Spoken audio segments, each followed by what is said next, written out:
मन की सुहागरात भाग 2। Very good. बिल्कुल पापा के ही अंदाज में उत्तर मिल गया और इंटीरियर डिजाइन के कोर्स में प्रवेश दिलवा दिया गया।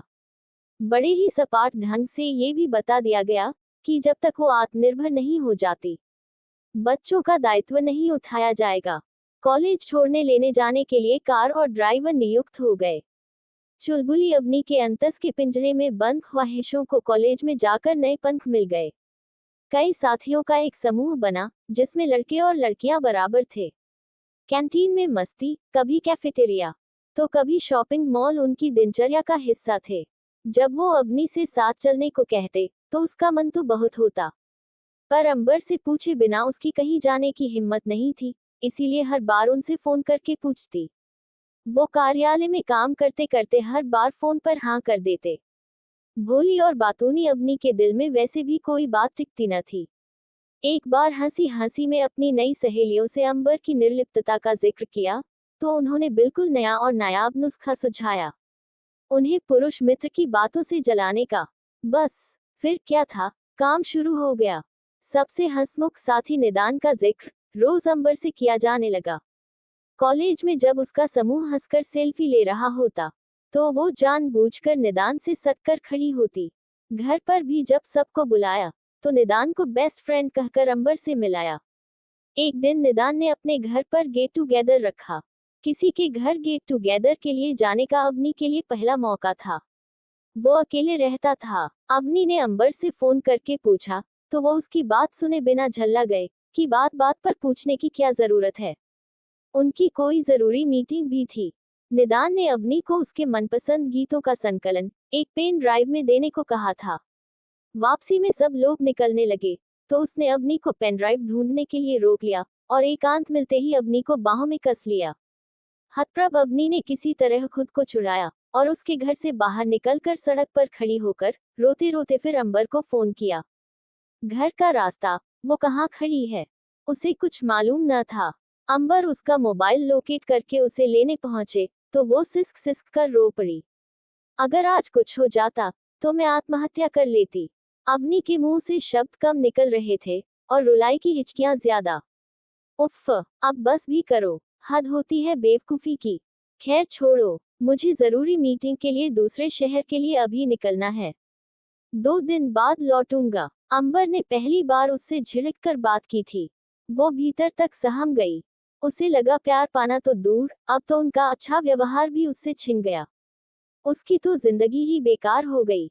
वो आंगन ही में जमीन पर बैठ गई और वहीं बैठी रही। उसका ग्लानि से आरक चेहरा पूरी तरह झुका हुआ था। पलकों में जैसे बांध तोड़ने को आतुर सैलाब रखा था। शाम होने लगी थी तभी अंबर के कोमल स्वर कान में पड़े, अंदर नहीं चलना है। अवनी के आश्चर्य का ठिकाना न रहा। अब तो तुम्हारे आत्महत्या वाले शब्द कानों में गूंज रहे थे। तुम्हें झिड़कने की ग्लानि भी थी मन में। दीनू काका ने फोन करके तुम्हारी हालत बताई तो मुझसे रहा नहीं गया। कार वापस मुड़वा ली। सोचा मीटिंग तो सारी जिंदगी करता रहा हूँ और करता रहूंगा, पर तुम्हें कुछ हो गया तो तुम्हारे बिना कैसे जीऊंगा, कहकर उन्होंने अपनी बाहें फैला दी। अवनी ने चौंककर अपनी आंखें अंबर की आंखों पर टिका दी। ये क्या कह दिया था उन्होंने, कहीं उसके कान तो नहीं बजने लगे। लगभग साल भर से उसकी 1000 कोशिशों के बावजूद अंबर ने जो नहीं कहा था वो आज उसकी पलकों का सैलाब बांध तोड़कर बह चला। वो दौड़कर उनके सीने से लगकर सुबक पड़ी। मुझे माफ कर दीजिए, मैंने आपसे निदान के बारे में जो कुछ पहले भी कहा था वो आपको जलाकर आपका प्यार पाने के लिए।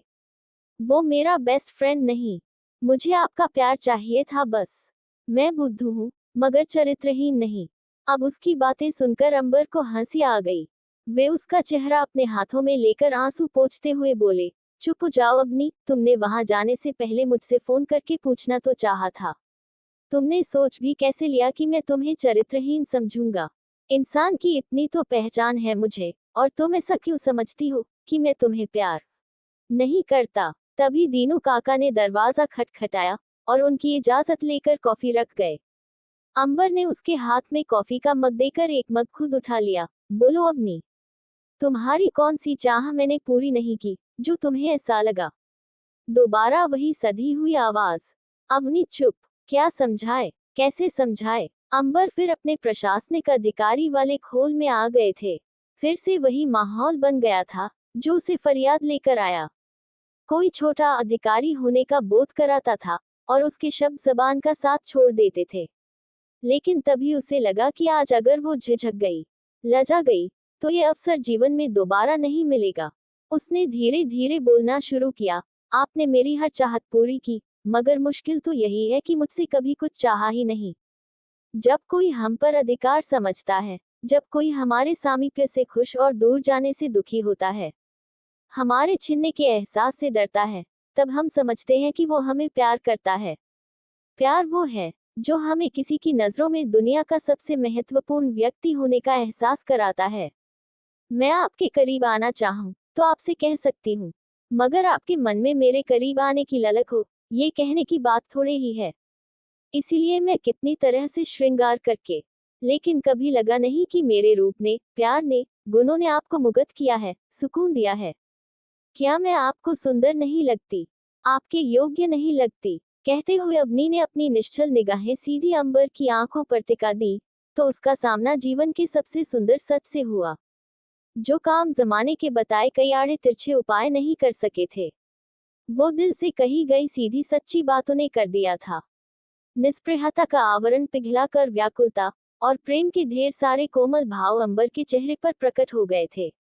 नहीं, नहीं अवनी, ऐसा नहीं है, बल्कि अंबर ने एक आकुल उमंग के साथ उसका चेहरा अपने सीने पर रखकर अपनी बाहों का घेरा उसके गिर्द कस दिया। फिर अपनी बात आगे बढ़ाई, अवनी, छोटी सी उम्र में जब मेरे माता पिता का देहांत हुआ, तो तुम्हारे पिताजी की मदद से ही मैं पढ़ा और अपने छोटे भाई बहनों को पढ़ा पाया। मैं उनका बहुत सम्मान करता हूँ। तुमसे विवाह किया तो दिल में केवल उन्हें तनाव मुक्त करने की बात थी, मगर जब तुम अपने अप्रतिम रूप में भोग्या बनकर मेरे सामने आई, तो मन ग्लानि से भर गया। उम्र के 15 वर्ष का अंतर मेरे मन को मथने लगा कि मैं तुम्हारी शिक्षा और विवाह का दायित्व लेकर भी तो तुम्हारे पिता को तनाव मुक्त कर सकता था। मैं तुम्हें छूता तो भी लगता कि अपराध कर रहा हूँ, और न छूता तो भी। शायद इसीलिए तुमने मेरे भीतर कभी वो पिपासा नहीं महसूस की, जिसके कारण इंसान शरीर की हदों को पाकर मन तक पहुंच जाता है। शायद इसीलिए मैं तुमसे भागता रहा, कभी तुम्हें समझने समझाने की कोशिश नहीं की। खुद की आत्मग्लानि कम करने के लिए तुम्हें हर खुशी देता रहा। तुम खुद को केवल भोग्या न समझो, इसलिए तुम्हें पढ़ाने के पीछे पड़ा रहा। पर तुम क्या चाहती थी, ये समझकर भी नासमझ बना रहा। तुम तो नासमझ थी, लेकिन मैंने भी तुम्हें कभी सतर्कता के नियम नहीं समझाए। मेरी पारखी नजरें समझ गई थी कि निदान कैसा व्यक्ति है, पर मैंने तुम्हें आगाह नहीं किया। जानता था कि तुम मुझे जलाने के लिए उसकी तारीफ करती हो, और मेरे रोकने टोकने पर इसे मेरी ईर्ष्या समझकर खुश हो जाओगी। मैं समझ ही नहीं पा रहा था कि तुम्हें कैसे समझाऊं।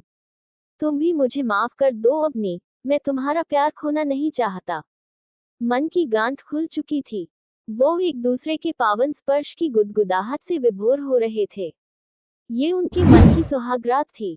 पूनम का चांद कुछ देर झीने पर्दे से इस आत्ममुक्त युगल को निहार कर बादलों में छिप गया।